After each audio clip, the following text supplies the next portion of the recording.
రోజున ప్రభు యొక్క ఆయన పొందిన శిలువ శ్రమలలో ఏ రీతిగా మనం ధనం అనే ధన్యతను పొందుకోగలం, ధనము పొందుకోగల ధన్యత ఏమిటది, ఏ రీతిగా పొందుకోగలం? వాట్ ఇస్ ద రిచ్నెస్ ధనికమైనటువంటి స్థితిని అది ఎలాగూ పొందుకోగలమో అనే మాటలు చూద్దాం మనం.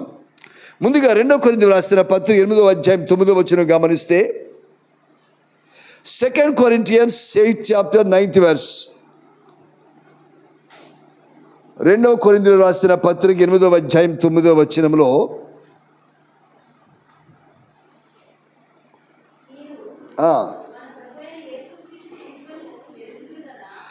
ఏమంటది? ప్రభువైన యేసుక్రీస్తు వారి యొక్క గ్రేస్, కృపను మీరు ఎరుగుదురు కదా. ఆయన ధనవంతుడయ్యుండి మీరు తమ దారిద్ర్యము వలన ధనవంతులు కావాలని మీ నిమిత్తము దరిద్రుడాయను అనే మాట చూస్తున్నాం. ఈ లోకంలో చాలామంది దగ్గర ధనం ఉంటుంది, చాలామంది దగ్గర డబ్బు ఉంది, చాలామంది దగ్గర ఆస్తి ఉంది. పైగా ఈ మధ్య సర్వేలు ఏం చెప్తున్నాయంటే మన భారతదేశంలో కూడా ధనికుల సంఖ్య పెరుగుతూ ఉందట. ధనికులు అనబడిన వారు ఎక్కువ అవుతున్నారు మన భారతదేశంలో కూడా. ధనాన్ని సంపాదించుచున్న వారు, ఆస్తులు కూడబెట్టుకుంటున్నటువంటి వారు ఎక్కువ అవుతూ ఉన్నారట. ధనం అంటే అందరికీ ఇష్టమే, ధనం అంటే అందరూ మోసపడతారు. పేదవారే కాదు, ధనికులు కూడా ఇష్టపడతారు. అడుక్కునే వారు సైతము వారి నుంచి, కోటీశ్వరులు సైతము అయ్యా మీకు ధనం కావాలంటే అందరూ కావాలంటారు. అందుకే ఒక ఆయన ఏమన్నారంటే డబ్బు ఎవరికి చేదు అంటాడు. డబ్బు ఎవరికి చేదు? ఎవరికైనా డబ్బు కావాల్సిందే. మరొక ఆయన ఏమన్నా అంటే పైసామే పరమాత్మ అంటున్నాడు. పైసామే పరమాత్మ అంటే ఆ డబ్బు ఉంటే కొండ మీద కోతులైనా దించుకోవచ్చట. దేవుడు కూడా అక్కడ ఉంటాడు అని కొంతమందిని గురించిన వ్యాఖ్యానం ఉంది. ఇక్కడ అంటున్నాడు మీరు తమ దారిద్ర్యము వలన ఉన్నారు కనుక ఆయన తన ధనవంతుడు అయి నుండి ఆ ధనములో నుంచి మీరు ధనవంతులు కావాలని ఆయన దరిద్రుడిగా మారిపోయాడంట. దేవునికి స్తోత్రం, హల్లెలూయా. అంటే ఒకవేళ ఎవరైనా కొంతమందికి ధనం ఇస్తే, ఒకవేళ అనుకుందాం వారి దగ్గర కొంత దాచుకొని ధనం ఇస్తారు.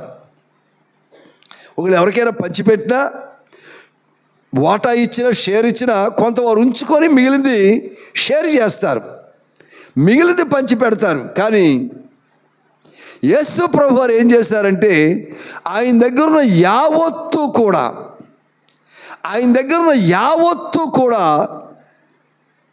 ఆయన బిడలమైన మన కొరకు పంచి పెట్టేశారంట. దేవునికి స్తోత్రం, హల్లెలూయా, హల్లెలూయా. గమనించినప్పుడు ప్రియమైనటువంటి వారులారా, అలాగును ఆయన దగ్గర ధనమంతా కూడా దరిద్రులైన వారికి పంచిపెట్టి వేసి ఆయన దరిద్రుడిగా మారటానికి కారణం ఏంటో తెలుసా? ఏమిటి కారణం చెప్పండి? ఆయన దగ్గర ఉన్న ధనమంతా దరిద్రులకు పంచిపెట్టి వేసి ఆయన దరిద్రుడు అవటానికి ఏమిటి కారణము అమ్మా? ఆయన కృప, హిస్ గ్రేస్. ఆయన కృప. ఆయన ధనవంతుడు అవటం కారణం కాదు, నువ్వు దరిద్రతలో ఉండటం కారణం కాదు. ఈ రెండింటినీ బ్రిడ్జ్ చేసి అసలైన కారణం ఏంటి అంటే ఆయన కృప. ఇప్పుడు ధనవంతులు చాలామంది ఉన్నారు, ఎంత ఇస్తున్నారేం పేదవాళ్ళకి? ఎవరు కదా, ఇచ్చిన కొద్దిగా ఇస్తారు. కానీ సమస్తము ఇచ్చివేశాడు అంటే అందుకు కారణం ఏంటంటే ఆయన కృప. ఆయన కృపలో మనము ధనవంతులము కావాలని ఆయన దరిద్రుడయ్యాడు. ఆయన కృపలో మనం దరిద్రతలో ఉండకూడదు అనే ఉద్దేశము. ఆయన కృపను పొందుకొని మనము ధనవంతులము కావాలని ఆయన కృపను మన మీదకు విస్తరింపజేస్తూ ఉన్నాడు ఆయన. అందుకే అంటున్నాడు, ఆ ప్రభు అయిన యేసుక్రీస్తు ప్రభు వారి యొక్క కృపను మీరు ఎరుగుదురు కదా. ఎంతమంది నమ్ముతున్నారు? ఆయన కృప నాకు తెలుసయ్యా, ఆయన కృపను బట్టి నా దరిద్రత పోయేంత ధనాన్ని నాకు ఇస్తున్నారు. ఆయన నమ్మిన వారు ఒకసారి చేతి స్తోత్రం చెప్పండి. హల్లెలూయా, హల్లెలూయా. ఆయన కృపను బట్టే, నథింగ్ మోర్ దెన్ దట్. అంతకు మించి ఇంకేది కారణం కాదు. ఆయన కృపను బట్టి మనకు మన దరిద్రం నుంచి మనం విడిపిస్తూ ఉన్నారు. కనుకనే ఫిలిప్పీయులకు రాసిన పత్రిక 2వ అధ్యాయం గమనిస్తే, ఫిలిప్పీయులకు రాసిన పత్రిక 2వ అధ్యాయం 6వ వచనం 7వ వచనం చూద్దాం. ఆయన దేవుని యొక్క స్వరూపము కలిగినటువంటి వాడై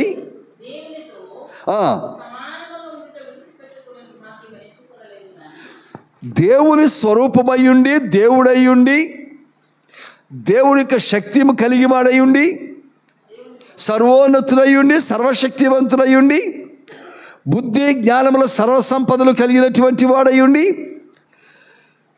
సర్వోన్నతమైన సింహాసనాసీనుడయ్యుండి, ఆయన దేవునిగా ఉండాలని అనుకోలేదు కానీ దేవునిగా ఉండాలని దేవుడిగా దేవునిగా ఉండాలని అనుకోలేదు, దేవుడిగా ఉండాలని అనుకోలేదు. ఆయన గమనించాలి, ఇక్కడ ఆయన కృప ఎంత విస్తరించబడింది అంటే, దేవుని వలె ఉండాలనుకోలేదు. ఆయన దేవుడై ఉండి ఇంకెలా ఉండాలంట? ఆయన దేవుడై ఉండి దేవునిగా ఉండాలనుకోలేదు, దేవుని వలె ఉండాలనుకోలేదు, దేవునిగా చలామణి చేద్దాం అనుకోలేదు ఆయన. కనుక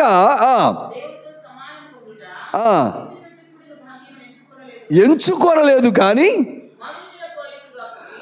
మనుష్యుల పోలిక, దీనుల పోలికగా, దరిద్రుల పోలికగా పుట్టి దాసుని యొక్క స్వరూపమును ధరించుకొని తన్ను తానే రిక్తునిగా చేసుకొనెను. దేవునికి స్తోత్రం చేద్దాం. హల్లెలూయా. డర్ you take your Bible, take your Bible and open the page, turn the page, take your Bible. కిందకి వెళ్ళి తెచ్చుకో, అలా ఇక్కడ లేకపోతే కిందకి వెళ్ళి తెచ్చుకో, బైబిల్ తెచ్చుకో. You read the Bible and you have to. Okay, గమనించండి, ఆయన రిక్తునిగా తనకు తానే మారిపోయాడట. దేవునికి స్తోత్రం. హల్లెలూయా. రిక్తునిగా మారిపోయాడు. ఎవరు చేశారు రిక్తునిగా అయింది? దేవుడు చేశాడా? పోనీ మనం అడిగాము రిక్తునిగా మారమని? తనకు తానుగానే తగ్గించుకొని ఆయనకున్నదంతా మన కొరకు ధార పోసివేసి ఆయన దరిద్రుడాయను. దరిద్రుడు అంటే రిక్తునిగా అంటే రిక్తునిగా అంటే అసలు ఏమీ లేనటువంటి వాడిగా, ఏమీ లేనటువంటి వాడిగా. అందుకని తన చేతులు ఆ శిలువలో చూపిస్తూ, అరచేతులను చూపిస్తూ ఉన్నాడు. ఆయన గాయములు తప్ప నా దగ్గర ఏమీ లేవని చెప్తున్నాడు. ఆయన మూసివేసిన గదిలోనికి వెళ్ళి ఆయన పునరుత్థానం తర్వాత తోమాతో పాటు శిష్యులందరూ వండిగా వెళ్ళి ఆ అరచేతులు చూపిస్తున్నాడు. గాయాలు తప్ప నా దగ్గర ఏమీ లేదు అని చెప్పేసి అరచేతులు చూపిస్తున్నాడు. ఆయన ధనవంతుడై ఉండి రిక్తునిగా మారిపోయి మనము ధనవంతులము కావాలని ఆయన మన కొరకు దరిద్రుడైపోయి రిక్తునిగా మారిపోయాడట. అంటే ఎవరి కొరకు రిక్తుడైపోయాడు ఆయన? ఎవరి కొరకు దరిద్రుడయ్యాడు? ఎవరి నిమిత్తము? ఎవరు అడిగితే చేశాడు ఆ పని ఆయన? ఒకవేళ తన ధనమంతటిని మన కొరకు ఖర్చు పెట్టడం త్యాగం అనుకుంటే, ఈ త్యాగం చేయమని మనం ఎవరూ అడగలేదు. ఎందుకంటే బేసికల్గా ఆయన ధనవంతుడన్న సంగతి మనకు తెలియదు అసలు. ఒకవేళ ఆయన అడగడం, ప్రార్థన చేయటం మనకు తెలియదు. కనుక ఆ ధనం మనం కోరలేదు, కానీ ఆయనే మనకి ఇచ్చేశారు. లూకాసు వార్తలో ఒక సందర్భాన్ని మనం జ్ఞాపకం చేసుకుంటే 16వ అధ్యాయము, లూకాసు వార్త 16వ అధ్యాయము 20వ వచనం చూద్దాం.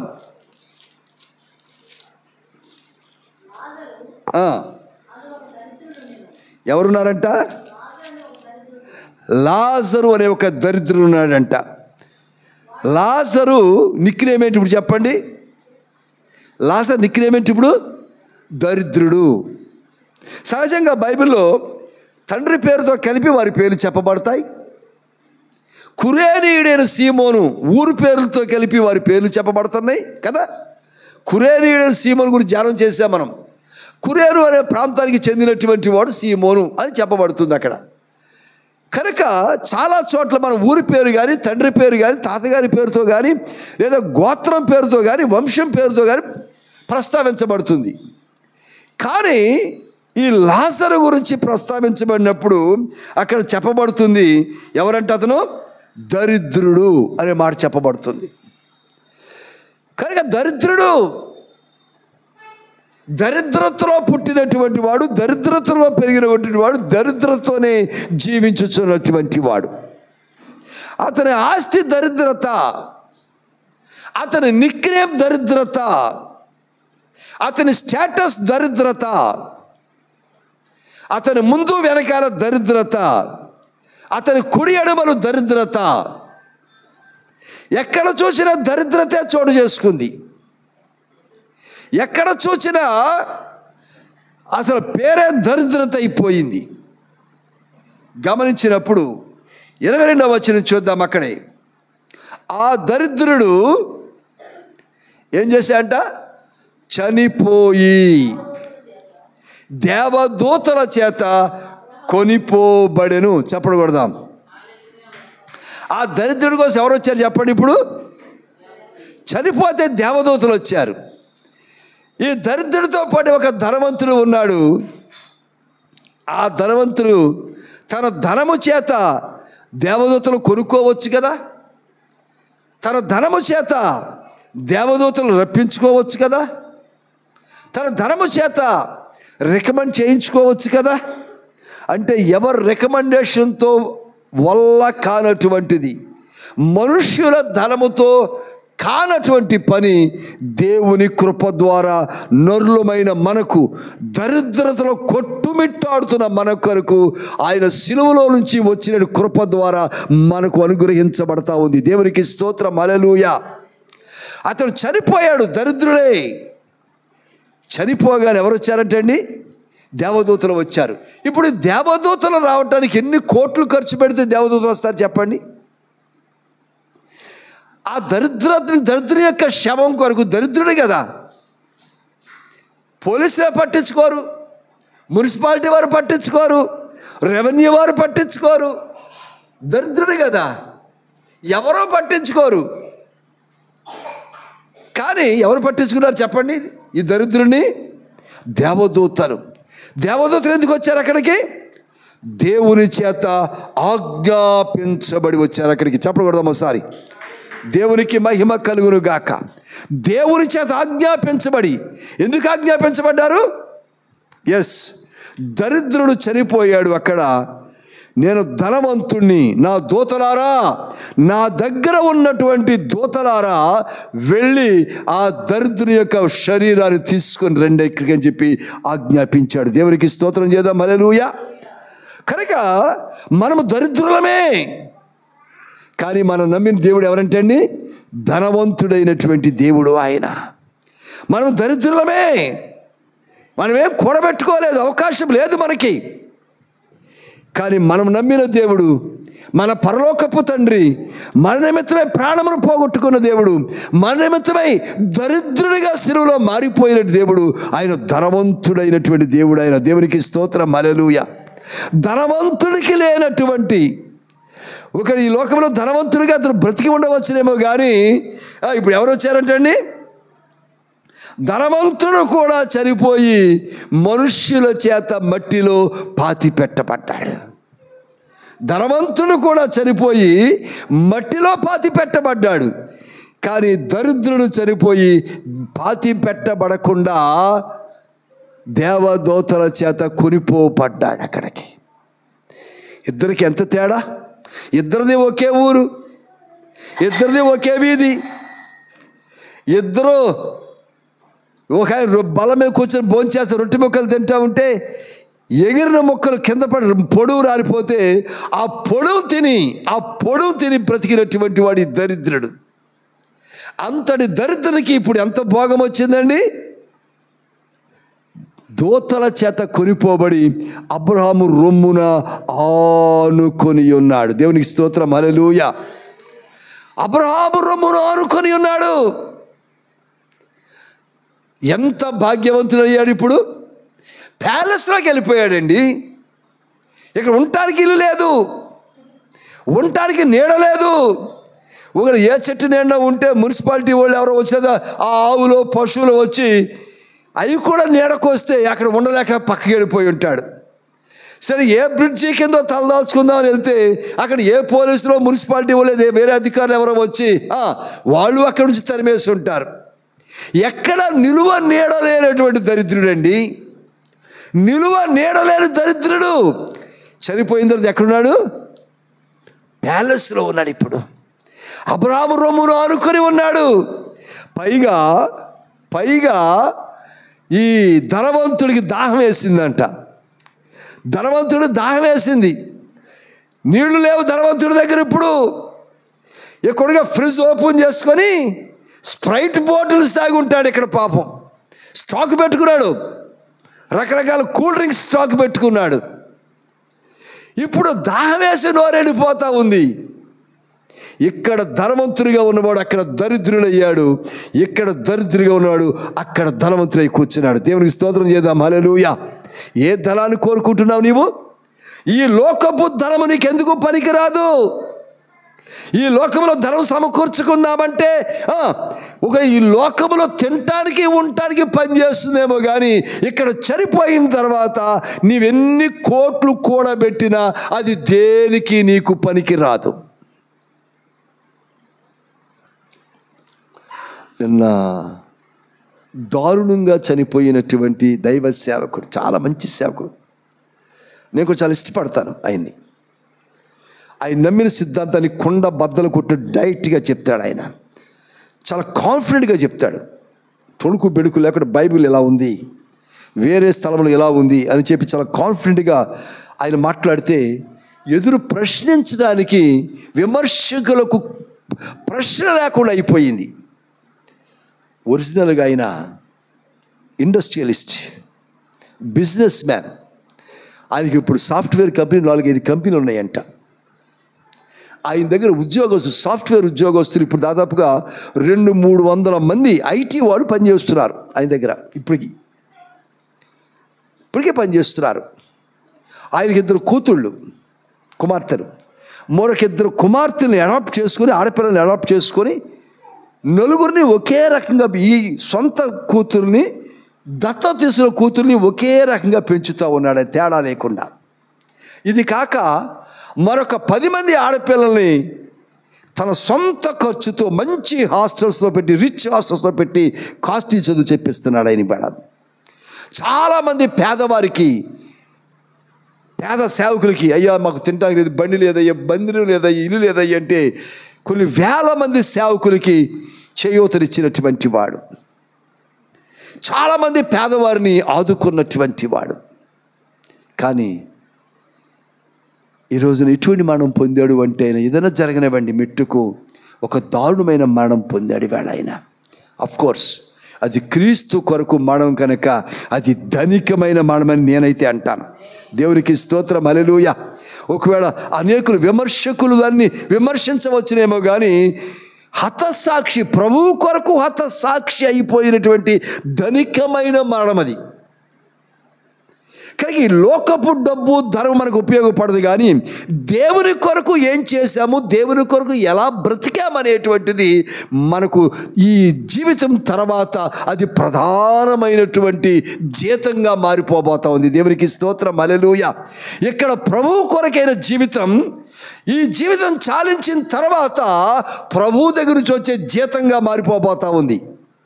అదే ఇక్కడ ధనమై కూర్చుంటుంది మనకి, అక్కడ అంతస్తులు ఉంటున్నాయి మనకి, ప్యాలెస్లో భవనాలు భవంతులు ఉంటున్నాయి మనకి.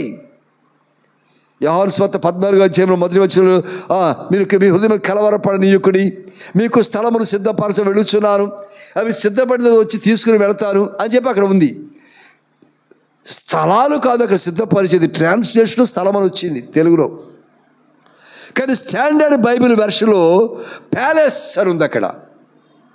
అంటే భవంతులు సిద్ధపరచడానికి వెళ్ళాడు ఆయన, స్థలం కాదు. ప్యాలెస్లో స్థలము, భవనాల్లో స్థలము. ఇక్కడ దేవుని కొరకు బ్రతికినట్లయితే ధనవంతులముగా దేవుని రాజ్యంలో ఉండబోతున్నాం మనం. దేవునికి స్తోత్రం, హల్లెలూయా. కనుక ప్రకటన గ్రంథం 2వ అధ్యాయం 9వ వచనం గమనిస్తే, ప్రకటన గ్రంథం 2వ అధ్యాయము 9వ వచనం చూద్దాం. నీ శ్రమను నీ దరిద్రతను నేను ఎరుగుదును. దేవునికి మహిమ కలుగును గాక. నువ్వు డబ్బు లేక, ధనము లేక ఎన్ని అగచోట్లు పడుతున్నావో, ఎన్ని శ్రమలు పడుతున్నావో నాకు తెలుసు అంటున్నారు ప్రభు. నువ్వేమనుకున్నావు? నన్ను ఎవరో చూడలేదు అనుకుంటావు. మా అమ్మ నాన్నలు చూడలేదండి, నా భర్త నన్ను చూడలేదండి, నా భార్య నన్ను చూడటం లేదండి, నా పిల్లలు పెంచిన వీళ్ళు నా పిల్లలు చూడలేదండి అని కంప్లైనింగ్ మైండ్తో ఉన్నవారు వాళ్ళు చాలామంది ఉన్నారు. పిల్లలు చూడకుండా వృద్ధాప్యం నుండి తల్లిదండ్రులు ఉన్నారు కదా, ఇవాళ పిల్లలు కూడా ఎందుకు చూడలేదు వారిని? ఎందుకు పిల్లలు కూడా ఆదరించడం లేదు? డబ్బు లేక కాదే, డబ్బుండి ఆదరించట్లేదు, డబ్బుండి చూడటం లేదు, డబ్బుండి ప్రేమించలేకపోతున్నారు. ఆ ప్రేమ దొరకట్లేదు ఇప్పుడు వాళ్ళకి, ఆ అనురాగం దొరకటం లేదు వేరే వారికి. ఒకవేళ వారికి కూడా డబ్బు, తల్లిదండ్రులు కూడా వృద్ధాప్యంలో డబ్బులు ఉన్నా, ఆస్తిపాస్తులు ఉన్నా, ఈ మధ్య తెలుగు ఏం చేస్తున్నారు? అన్ని రాసి కూడా కొన్ని దాచుకుంటున్నారు కదా. మా తదనంతరం ఎందుకైనా మంచి చూస్తారో చూడరండి, మాకు తెలుసా అండి, రేపొద్దున మమ్మల్ని ఎవరు చేస్తారో వాళ్ళకి ఇది అని ముందు నుంచే జాగ్రత్త పడుతున్నారు కొంతమంది తెలివితేటలతోటి. అయినను సరే ఈవేళ ఆదరణ దొరకటం లేదు, అయినను సరే ప్రేమ దొరకటం లేదు. ఈవేళ డబ్బు ఉంది, ఆస్తి ఉంది, ఈవేళ ప్రేమ నోచుకోలే. కారణం ఏంటో తెలుసా? ప్రభు దగ్గర ఉన్నటువంటి ధనం కొరకు ఆశపడకుండా, లోకములో ఉండే ధనము కొరకు, ఆస్తిపాస్తుల కొరకు ఆశపడినప్పుడు చివరికి మనకు మిగిలేది వేదన, బాధ. ఇవి తప్ప ప్రేమ, మమతలు, మమకారాలు, అనురాగాలు కాదు. నీకు కావాల్సింది దేవుని ప్రేమ, మనుషుల ప్రేమ కాదు. నిన్ను ఎవరో రావాలా, ఎవరో పలకరించాలా, ఎవరో చూడాలా, ఎవరో పెట్టాలా. కొంతమంది ఉంటారు వృద్ధాప్యులు బిక్కుమంటూ ఉంటారు, పలకరించే వాళ్ళు ఉండరు. ఇక ఎంతసేపు ఫోన్లో మాట్లాడతారు పాపం. ఎదురుగుండా ఎవరైనా కాసేపు కూర్చొని ఏమో తిన్నారా, బాగున్నారా, లేచారా లేదా, ఏ అయ్యా ఎలా ఉన్నారు అంటుంటే ఆ దారి వేరు. దానికి కూడా ఇవాళ నోచుకోవట్లేదు కదా. కన్నా పిల్లలు కూడా వీరుండే ఇంట్లో ఉండకుండా వేరే ఫ్లాట్స్లోకి వెళ్ళిపోతున్నారు, ఊళ్ళోనే. వీళ్ళు కూడా ఏమంటున్నారంటే, ఒరే మీరు మీ పిల్లలు ఉంటారు కదా, మీతో మేము పడలేములే, అంటే మీతో మేము ఉండలేములే, మీ పిల్లలు మీరు కాలేజీ స్కూల్కి వెళ్ళటం రావటాలు హడావుళ్ళు ఉంటారు, ఆ స్పీడ్ మేము తట్టుకోలేము, ఏదో ఇక్కడ పడి ఉంటాంలే మేము అని వీడు కూడా పాపం సరిపుచ్చుకుంటున్నారు. సరిపుచ్చుకునే లైఫే కానీ నిజముగా సంతోషించే జీవితం ఇవాళ లేదు. గమనించాలి ఇక్కడ. ఎందుకు నిరాదరణకు గురవుతున్నాం మనం? ఓ ప్రకారం సంతానం ఉన్నారు, స్వాస్థ్యం అంటున్నారు, యెహోవా ఇచ్చు స్వాస్థ్యం అంట, బహుమానం అంట, బహుమానాలే స్వాస్థ్యాలే. కానీ వాడు ఏమైపోయింది స్వాస్థ్యము? ఆ బహుమానాలు వాడు ఏం చేస్తున్నాయి? తిరిగి వెనకకు కన్నా తల్లిదండ్రులు చూచి వారిని ధైర్యపరిచి ఓదార్చి, అమ్మా నేనున్నాను, నాన్న డాడీ నేనున్నాను ఫర్ యూ అని కనీసం పలకరించడానికి వాడు నోచుకోలేని పరిస్థితులు ఉంటా ఉన్నాయి. నిరాదరణకు గురవుతున్నాం మనం. ఎందుకంటే దేవుని యొక్క ధనానికి కాకుండా లోకపు ధనానికి మనం ఆశపడుతున్నాం. జాగ్రత్త. లోకపు ధనాన్ని సమకూర్చడానికి ఇష్టపడుతున్నాం మనం. అందుకే ప్రభు ఏమన్నారు తెలుసా? నీ శ్రమను నేను ఎరుగుదును, నీ దరిద్రతను నేను ఎరుగుదును. నీ శ్రమ నేను ఎరుగుదును, నాకు తెలుసు. కానీ నువ్వేం చేస్తున్నావు? నీ శ్రమ నా కొరకు కాకుండా నీ కొరకు, నీ బిడ్డల కొరకు శ్రమ పడుతున్నావు. నీ కొరకు ధనాన్ని సమకూర్చు, లోకపు ధనాన్ని సమకూర్చుకున్నావు. లోకములో దొంగల చేత కొట్టబడి చిమ్మెట్ల చేత కొట్టివేయబడే ధనాన్ని సమకూర్చుకుంటున్నావు నీవు. పరలోకములో ధనాన్ని సమకూర్చుకోవాలంట. అంటున్నాడు ఒక ఆయనంట, యెహోవాకు అప్పిచ్చాడంట. యెహోవాకు అప్పిచ్చాడు ఒక ఆయన. ఎవరు చెప్పండి? ఒక ఆయన యెహోవాకు దేవునికి అప్పిచ్చాడంట. యెహోవా దేవునికి అప్పిచ్చాడు. ఆయన సర్వోన్నతుడైన దేవుడు, ఆయన సర్వశక్తివంతుడు ఆయన కదా. ఆయన బుద్ధి జ్ఞాన సర్వసంపదలు ఆయన యందు గుప్తములై ఉన్నాయి. ఆకాశము భూమి సముద్రం అన్నీ ఆయనవే. ఆయనకు ఒక ఆయన అప్పిచ్చాడంట. లేదా ఒక ఆమె అప్పిచ్చింది. అమ్మ, పేదలను కనికరించువాడు యెహోవాకు అప్పిచ్చువాడు. దేవునికి స్తోత్రం చేద్దాం. హల్లెలూయా. దేవునికి అప్పు ఇవ్వడం అంటే సామాన్యమైన విషయం అండి. దేవునికి అప్పు ఎవరు ఇవ్వగలరండి? దేవునికి అప్పు ఎవరు ఇవ్వగలరు? ఈవేళ మన దేశంలో ఉన్న ఇండస్ట్రియలిస్ట్, ఆ అంబానీ పేరు చెప్పండి, అదానీ పేరు చెప్పండి, ఇంకెవరి పేరు చెప్పండి, వారికి ఒక లోను, వారి ఇండస్ట్రీకో ఎంటర్ప్రెన్యూర్షిప్ వారి బిజినెస్కో లోను కావాలంటే ఒక బ్యాంక్ ఇవ్వలేకపోతుంది. ఒక బ్యాంకు, ఒక అన్నిటికీ మించి పెద్ద బ్యాంక్ స్టేట్ బ్యాంక్ అనుకుందాం. ఆ స్టేట్ బ్యాంక్ ఈవేళ ఆ ఇండస్ట్రీలకి ఒక లోన్ ఇవ్వలేకపోతుంది. అంటే వాళ్ళకి అవసరమైన లోన్ ఇవ్వడానికి అంత డబ్బు మీ దగ్గర లేదు కనుక 4, 5, 10 బ్యాంకులు కలిపి ఒక లోన్ ఇస్తే వాళ్ళు బిజినెస్ చేసుకుంటా ఉన్నారు ఈవేళ. అంటే ఒక ధనికుడికి లోన్ ఇవ్వడానికి భారతదేశం బ్యాంకులు ఇవ్వడం సరిపోవటం లేదు. కానీ యెహోవా దేవునికి అప్పు ఇవ్వడానికి ఒక ఆయన సరిపోతున్నాడు. ఎవరయ్య అంటే బేదలు కనికరించువాడు. దేవునికి స్తోత్రం. హల్లెలూయా. ఈ లోకంలో మనం బేదలు కనికరిస్తే యెహోవాకు అప్పిచ్చినట్లంట. అంటే నువ్వెంత కనికరిస్తున్నావో లోకములో బేదల్ని, ఎంతగా సమకూర్చబడుతున్నావు, పరలోకములో నీ ధనం సమకూర్చబడుతుంది. నువ్వు ఇక్కడ కన్ను మూస్తే ప్యాలెస్లో కన్ను తెరుస్తావు. ఇక్కడ నడురోడ్డు మీద చనిపోయావా, ఇంట్లో చనిపోయావా, హాస్పిటల్లో చనిపోయావా, ఐసీయూలో చనిపోయావా, వెంటిలేటర్ మీద చనిపోయావా లెక్క కాదు. నీ పరలోకంలో ధనాన్ని సమకూర్చుకుంటే ఇక్కడ మరణిస్తే నీవు ఎక్కడ కన్ను తెరుస్తావో తెలుసా? అంతస్తుల్లో కన్ను తెరుస్తావు. అక్కడ అగ్ని ఆరదు, పురుగు చావదు, ఆకలి ఉండదు, దాహం ఉండదు. గొర్రెపిల్ల మహిమయ్య అక్కడ ప్రకాశిస్తూ ఉంటుంది. అంతస్తులుగా, భవనాలుగా. ఇక్కడ ఎండలో బయటికి వెళ్ళి వచ్చి ఒక్కపోస్తూ ఉంటే ఏసీ వేసుకొని,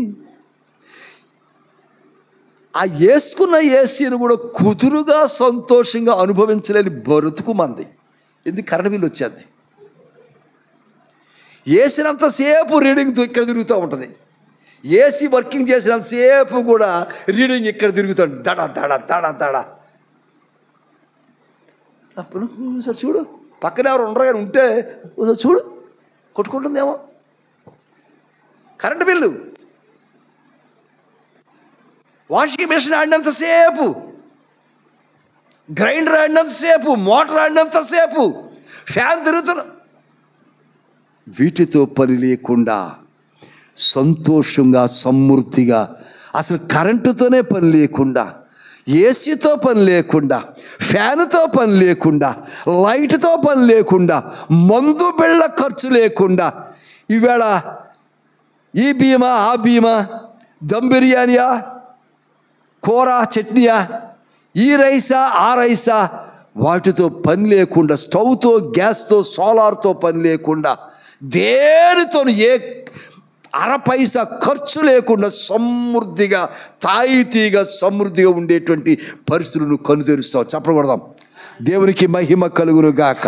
అందుకే ప్రభు అన్నాడు, నీ శ్రమను నేను ఎరుగుదును, నీ దరిద్రతను నేను ఎరుగుదును. నీ దరిద్రత కూడా నాకు తెలుసు. ఏంటి మన దరిద్రత? కరెంటు బిల్లు అయిపోతుందేమో దరిద్రత. 1వ తారీఖు రాగానే పాలబ్బాయికి డబ్బులు ఇవ్వాలని ఆలోచిస్తాం. ఎంత అయిపోయిందో ఈ నెలలో, ఎన్ని లీటర్లు, ఇవాళ నుంచి ఎప్పుడు మొదలెడతారు ఈ లెక్కలో. ఎన్ని లీటర్లు పోయించుకు, పొద్దున్నే 6 లీటర్లు, పొద్దు సాయంకాలం 1500 అయిపోయిందా? దరిద్రత అండి. అన్నీ బిల్స్ వచ్చే మొదటి వారం వచ్చింది ఇవన్నీ, ఇదే దరిద్రత. మనకి జీతం వచ్చిన సంతోషం 5 నిమిషాలు కూడా లేదు. దరిద్రత. You may be your salary maybe 1 lakh, more than 1 lakh. 5 లక్షల కంటే ఎక్కువ జీతం వచ్చినా సరే ఇది పోతుందంటారా? చెప్పండి. దరిద్రత. ఒకవేళ మీ జీతం 5 లక్షలకు ఉందాం, 1, 2, 3, 4, 5, 6, 7, 8 మీ 10 మందికి ఒక్కొక్కరికి 5 లక్షల జీతం ఇష్టమే మనకి. ఓకే, దేవుడు ఇచ్చాడు, ప్రమోషన్ ఇచ్చాడు, జీతం ఓకే, శాంక్షన్ గవర్నమెంట్ ఒప్పుకుంది, జీతం వస్తుంది. 5 లక్షల జీతం తెచ్చుకున్న రోజున ఎస్ నేను ధనముతో ఉన్నానని చెప్పగలుగుతారా మీరు?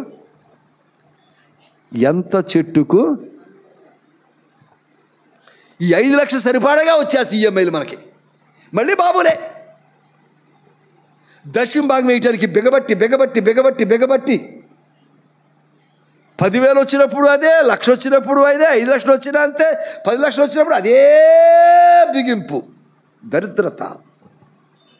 ప్రభువు అంటున్నాడు, నీ శ్రమను ఎరుగుదును. దరిద్రతలో నీ ఎంత శ్రమ పడుతున్నావు? నీ జీతం చాలక, నీ సంపాదన చాలక క్రింద మీద పడతా, ఇది శ్రమ. అసలు శ్రమలు పోయినాయి, ఈ శ్రమ ఎక్కువైపోయింది మనకి. నీ శ్రమను ఎరుగుదును, నీ దరిద్రతను నేను ఎరుగుదును. అంటే దరిద్రతతో వచ్చిన శ్రమ గురించి ప్రభు ఇక్కడ మాట్లాడుతున్నారు, మిగిలిన శ్రమల గురించి కాదు. దరిద్రతతో వచ్చిన శ్రమలు కొన్ని ఉన్నాయి మనకి. ఈ టెన్షన్స్, ఈ అగమ్యగోచరమైన పరిస్థితులు ఎంత తీర్చినా తీరవే. నేను ఎప్పుడో ఈ పైన మందిరం వేస్తా, దీనికోసం ఈ పైన అంతస్తు కోసం హౌసింగ్ లోన్ బ్యాంకులో లోన్ తీసుకున్నాను. ఇప్పటికీ అవ్వలేదు అది, ఇంకా కడతారు. నేను మొన్న ఎప్పుడో కూర్చొని ఎంత ఉందా అని చెప్పి ఊరికే నాకు దీంట్లో మొబైల్ చూస్తూ ఉండి ఇంకా చాలా కనిపి, ఇంకా 5 లక్షల పైన కనిపిస్తావు. ఇది ఎప్పుడు తీరేను, ఇది ఎప్పుడు తీరేను? దరిద్రత, శ్రమ ఏది సరిపోవటం లేదు ఇవాళ మనకి. ఏది చాలి కట్టాడు ఆయన. మంచము ఏమి సరిపోతుందంట? పొడుగు సరిపోవటం లేదు. కప్పుకుందామంటే దుప్పటి వెడల్పు సరిపోవడం. మంచం పడుకుందామంటే పొడుగు సరిపోవట్లేదంట. దుప్పటి కప్పుకుందామంటే వెడల్పు సరిపోవట్లేదు. ఇది చాలి జీతాలుగా చెప్పేది నేను. జీవితాలు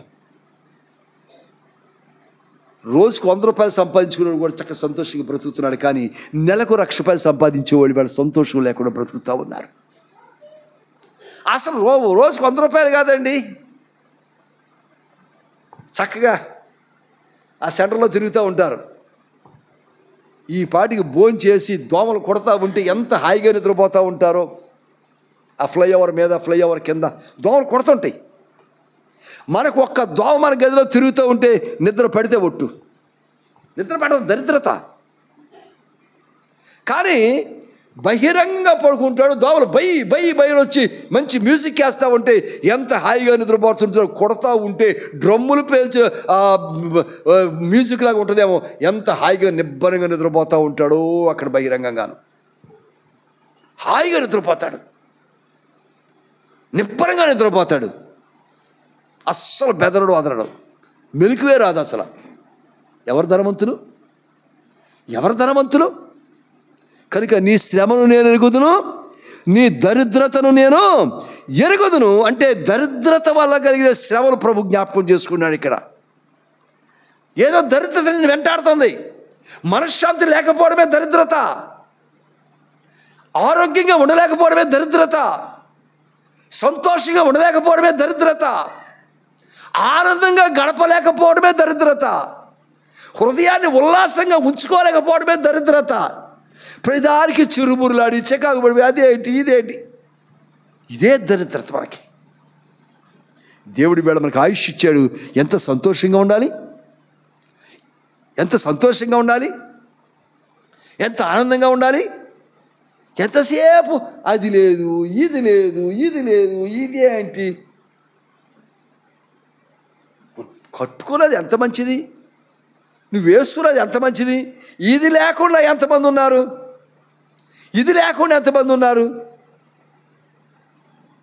నీకు తెలుసా? పక్క చూడండి ఎలా ఉంటుందో. ఇంకో సంగతి తెలుసా మీకు? ఇదిగో, కానీ నేను ధనవంతుణ్ణి, ఇది లేదు అనేది దిగులు లేదు నాకు. ఏదున్నా ఏది లేవి వీళ్ళు ప్రభు ఇచ్చాడు. ప్రభువా నీకు స్తోత్రాలు. దేవునికి స్తోత్రం చేద్దాం. హల్లెలూయా. మనం ఎప్పుడు దిగులు పడుతుంటాం, అది దరిద్రత. మనం ఎప్పుడు ఆనందంగా గడపలేమో అదే దరిద్రత. మనకి ఎప్పుడు సమాధానకరంగా ఉండలేమో అదే దరిద్రత. నేను ఎప్పుడు బలహీనుడునో అప్పుడే బలవంతుడును. నీకులా చాలా బలహీనుడు మనందరికీ తెలుసు. కానీ ఉదయాన్నే వచ్చేసి ఒక్కతే వచ్చి ఎంత శుభ్రపరిచి కుర్చీలన్నీ సర్దేసి ఎన్ని తుడిచేసి అన్నీ చేసి చెమటలు పట్టేస్తుంటుంది, కారిపోతుంది పాపం. అయినా సరే అంటే నేస్తాను బలహీనతలు పెట్టి కాస్తాయి. ఆ లెక్క చేయదు. కిందకు వచ్చింది, అమ్మ కొంచెం కూర్చో మంచిడి తాగమ్మా అని అమ్మగారు అనుకోండి, వద్దా అంటే ఇంటికి బయలుదేరి వచ్చేస్తాను అంతే. ఒక్క నిమిషం కూర్చోదు, మళ్ళీ అలాగే తూలుకుంటూ వెళ్ళిపోద్ది, సిద్ధపడుద్ది, పిల్లలు తీసుకుంటుంది, మళ్ళీ వచ్చేస్తుంది. ఉందంటారా దరిద్రత? ఉందంటారా? లేదు. తన బలహీనతను లెక్క చేయకుండా, తన స్థితిగతులను లెక్క చేయకుండా, ప్రభువు మీద భారం వేసి, ప్రభువు మీద ఆనుకొని, ఎందుకంటే నీ శ్రమను ప్రభువు చూస్తున్నాడు, నీ దరిద్రతను కూడా ప్రభువు చూస్తున్నాడు. ఒకవేళ నీ బిడ్డలకి నువ్వు ఎంతో సంపాదించి నువ్వు చాలా ఆస్తిపాస్తులు ఇచ్చావు, చాలా డబ్బులు ఇచ్చావు, బ్యాంక్ బ్యాలెన్స్ ఇచ్చావు, అన్నీ ఇచ్చిన తర్వాత నీ పేరు మీద ఒక ఇల్లు ఉంది, 10 లక్షలు ఎందుకైనా మంచిది అని 10 లక్షలు వేసుకున్నావు, రైట్, వాళ్ళకి ఇవ్వాల్సింది ఇచ్చేసావు. వాళ్ళు కూడా సంపాదించుకున్నారు బాగానే, వాళ్ళు ప్రయోజకులు అయ్యారు, వాళ్ళు బాగా సంపాదించుకున్నారు. ఇప్పుడు నీ దగ్గర ఉన్న దానికోసం చూస్తున్నారు, చూడలేదా? కొంతకాలం కొన్ని రోజులు పోయిన తర్వాత ఇంకా ఎంతకాలం బతుకుతారు ఇలా అన్నట్టు చూస్తుంటారు. మన ఇంకా ఎంతకాలం బతుకుతారండి? 90 వచ్చినాయిగా, ఇక అంటే దీని కొరకు ఆశపడుతున్నారు. అలా ఉండడం కూడా దరిద్రత. ఫ్రీగా, సంతోషంగా, సమాధానంతో దేవుడిచ్చిన రోజును గడపగలిగితే ధనవంతులు మనం. దేవునికి స్తోత్రం, హల్లెలూయా. అందుకే దరిద్రత వల్ల కలిగే శ్రమను ఈరోజు ప్రభు జ్ఞాపకం చేసి సిలువలో జ్ఞాపకం చేసుకున్నారు ఆయన. అందుకే అన్నాడు, ఆయన ధనవంతుడై ఉండి కూడా ఏం చేశాడంట? ఆయన ధనవంతుడై ఉండి కూడా మనము దరిద్రతలో ఉన్నాము కనుక మనము ఆయన ధనం వల్ల ధనవంతులము కావాలని ఆయన దరిద్రుడయ్యి మన కొరకు రిక్తుడిగా మారిపోయాడు. అందుకే ఇప్పుడు ప్రకటన గ్రంథంలో అంటున్నాడు, చూద్దాం ఇప్పుడు ఏమన్నాడు? నీ శ్రమను నేను ఎరుగుదును, నీ దరిద్రత నేను ఎరుగుదును, అయినను నీవు ధనవంతుడివే, ధనవంతురాలివే. చెప్పడం ఒకసారి. దేవునికి స్తోత్రం, హల్లెలూయా. నువ్వు దరిద్రతలో ఉన్నావని తెలుసు, నీ దరిద్రతల వలన శ్రమ పడుతున్నావని నాకు తెలుసు. నువ్వెవరో తెలుసా? వాస్తవానికి నువ్వు ధనవంతుడివి, ధనవంతురాలివి. నువ్వు ధనవంతుడు, నీలో ఇంకా ప్రాణం ఉంది, నువ్వు విశ్వాసమండి. నీ కొరకు ప్రభువు రక్తం కార్చారు. ఎంతకంటే ధనం ఏం కావాలి మనకి? నీకు సమాధానం ఇవ్వటానికి సమాధానాధిపతి అని దేవుడు నీ కొరకు దిగి వచ్చాడు. సమాధానకరంగా ధర్మం కావాలని ఇంకా నీకు స్వస్థతను ఇవ్వడానికి ఆయన దెబ్బలు పొందాడు ఆయన. ఇంతకంటే ఏం ధనం కావాలి మనకి? నిన్ను రక్షించడం కొరకు తన ప్రాణాన్ని పెట్టేశాడు. ఇంకే ధనం ఉపయోగపడుతుంది నీకు? నిన్ను పరలోకంలో చేర్చడానికి ఆయన పునరుత్థాన మరణాన్ని గెలిచి వచ్చాడు. ఏ ధనమన్నా వర్కౌట్ అవుద్దా ఇక్కడ? ఏ ధనమైనా వర్కౌట్ అవుద్దా ఇక్కడ? కనుక ఇప్పుడు మనం ఎవరమంటండి? చనిపోతే పరలోక రాజ్యాన్ని స్వతంత్రించుకుంటాం గనక మనము ధనవంతులము. దేవునికి స్తోత్రం చేద్దాం, హల్లెలూయా. అందుకనే ఇదే ప్రకటన గ్రంథం 21వ అధ్యాయం 11వ వచనం చూద్దాం. 21వ అధ్యాయం 11వ వచనం.